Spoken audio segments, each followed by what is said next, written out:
코스피는. 그리고 작년에 여기서 대폭락이 일어났죠. 그리고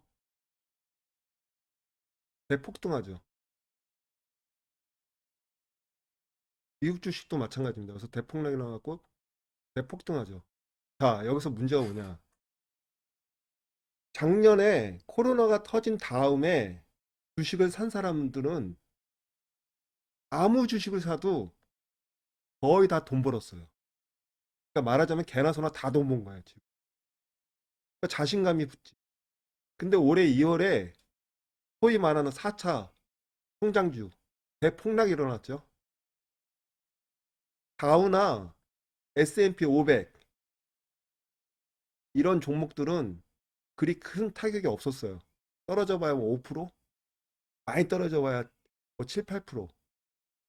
그러나 성장주들, 소위 말하는 4차 혁명 관련주들은 40%, 50%, 많게는 70%까지 떨어졌어요. 대폭락이 일어난 거죠.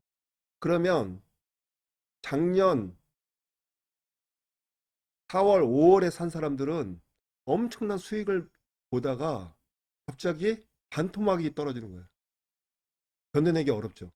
그러니까 어떻게 보면은 작년 코로나 터진 다음에 주식을 산 이들은 운이 엄청나게 좋았겠지만 다시 말해서 면역력이 엄청 약한 거나 마찬가지. 주식 고르는 눈이 생길 수가 없어요. 아무거나 주워 담아도 돈을 벌었기 때문에. 근데 올해 초부터 미국 주식에 투자하는 많은 분들이 대폭락을 경험했죠. 50%, 60%, 70% 폭락. 왜냐면은 그건 4차 혁명주, 소위 말해서 첨단 기술주, 캐시 우드 아줌마가 좋아하는 그런 주식들. 물론 그런 주식들을 갖고 있으면 10년 안에 10배 수익을 가질 수 있겠죠. 테슬라처럼. 그러면 뭐 합니까? 그게 언제 10배가 되는데? 5년 후? 8년 후? 여러분이 지금 생각하는 첨단주들이 10배 수익이 아니라 폭삭 주저앉을 수도 있어요. S&P 500을 보면은 계속 우상향하고 있습니다. 전체적으로 우상향하고 있죠. 다우를 볼까요? 우상향하고 있죠. 나스닥을 볼까요? 2021년 1월부터 우상향이 아니죠. 그러면 러셀 2000을 볼까요? 러셀 2000하고 나스닥을 보면은 패턴이 얼추 비슷하죠. 이 러셀 2000이라는 게 윗대가리 천을 잘라버리고 그 아래를 보는 거예요. 중소기업들을 보는 겁니다. 여기에 소위 첨단주도 여기에 많이 들어가 있겠죠. 많은 분들이 보유하고 있는 거. 첨단주는 우상향이 아니에요. 이거는 무엇을 의미하냐? 현재 이 시점에서는 첨단주, 4차 혁명주, 전기 자동차 관련주는 단기 투자에는 적합하지 않다는 거예요. 즉, 그 회사가 무엇을 만드는지 그런 게 별로 중요하지 않다는 거예요. 장기 투자에는. 장기 투자하는 종목을 고르다 보면 4차 혁명주도 걸리겠죠. 그러니까 4차 혁명주여서 얘가 첨단주여서 첨단 기술을 보유하고 있어서 사야 하는 게 아니에요. 현재 시점에서 이 종목이 장기 투자를 할 건가 아닌가 그것만 보면 됩니다. S&P 500 5년치 계속 올라가죠. 이 꼭대기만 보시면 돼요. 꼭대기. 보시는 방법은 코스피 5년치 여기서부터 여기까지 떨어지죠. 이때 폭등한 거 이때 코로나 다음에 그리고 여기서부터 거의 평평. 그러기 때문에 한국 주식은 장기 투자에 적합하지 않습니다. 그래서 한국 마켓에서 장기 투자를 할 수가 없는 거예요. 한국 주식 관련 유튜브에서 전업 투자가들이 왜 다 단기 투자가인가? 그거는 환경이 그러기 때문인 거예요. 한국 주식 마켓에서 단타를 치는 거는 가장 현명한 선택이라는 거죠.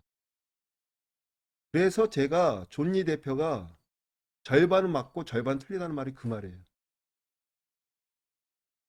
단기 투자가 좋다는 거는 맞아요. 오랫동안 보유하는 것이 좋다. 복리에도 좋고 다 맞는 말씀이에요. 그러나 한국에서는 안 맞다. 이게 포인트죠. 그러니까 한국에서는 장기 투자를 할 수 있는 환경이 아니라는 거예요.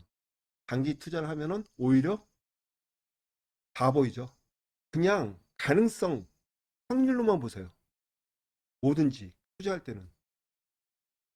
한국 마켓에서 단기 투자를 하는 게 더 돈 벌기 쉬울까요? 단기 투자하는 게 돈 벌기. 단기 투자. 그러면 미국 마켓에서는 단기 투자에서 돈 버는 게 쉬울까요? 장기 투자에서 돈. 다시 말해서 한국 주식에서는 단기 투자로 돈 벌기가 어려운 거고 단기 투자가 돈 벌기가 더 쉬워요. 이 환경에서는.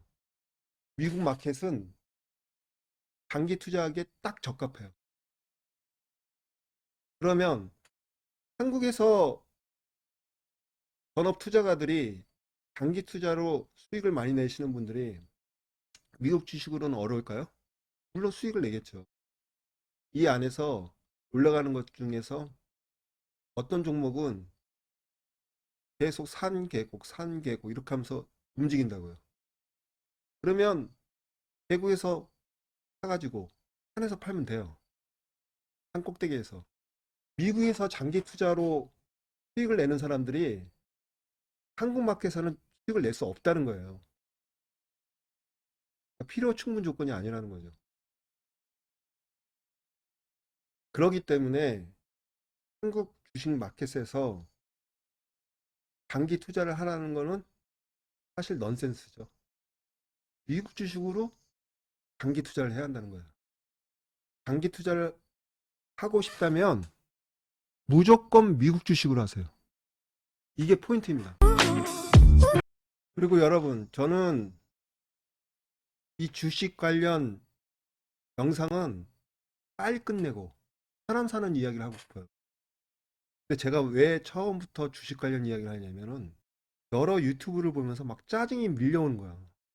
자기 기준을 정하고 종목 분석하고 회사 분석하고 경영진 분석하고 사업 보고서 읽고 전문 용어 다 이해하고 그런 거하고 수익하고는 그렇게 관계가 없어요. 그런 걸 알아도 수익을 낼 수가 있고 그걸 몰라도 수익을 낼 수 있다는 의미예요. 내 말은. 관계가 없다는 의미가. 그거 하느라 세월 다 간다니까. 그거 알면은 수익 나나요? 그렇지도 않거든. 캐시우드 종교화가 됐고 앨런 머스크 종교화가 돼가지고 근데 앨런 머스크 캐시우드는 거의 그냥 미국 주식 유튜브에서는 신격화돼가지고 상당 그지없지. 그래서 제가 주식 관련 유튜브에다 코멘트를 할 수가 없어요. 본소리를 할 수 없기 때문에. 짜증이 밀려오니까. 저는 그냥 여러분에게 심플한 룰만 가르쳐 드릴게요. 종목 분석하고 차트 분석하고 매일매일 나오는 뉴스 분석하고 이러면은 매일매일 영상을 찍어낼 수가 있어요. 저는 그렇지 않거든. 그냥 심플한 룰만 가르쳐 드릴게요. 그리고 사람 사는 이야기. 그런 걸 하고 싶어요. 세상 살아가는 이야기. 자, 간단하게 정리하자면은 단기 투자를 해야 한다. 단기 투자를 하려면 여윳돈으로 해야 한다. 그리고 무조건 미국 주식으로 해야 한다. 지금까지 말한 제 영상들의 단기 투자, 여윳돈, 미국 주식. 그래야지 여러분이 수익을 내고 자기의 삶을 살 수가 있습니다.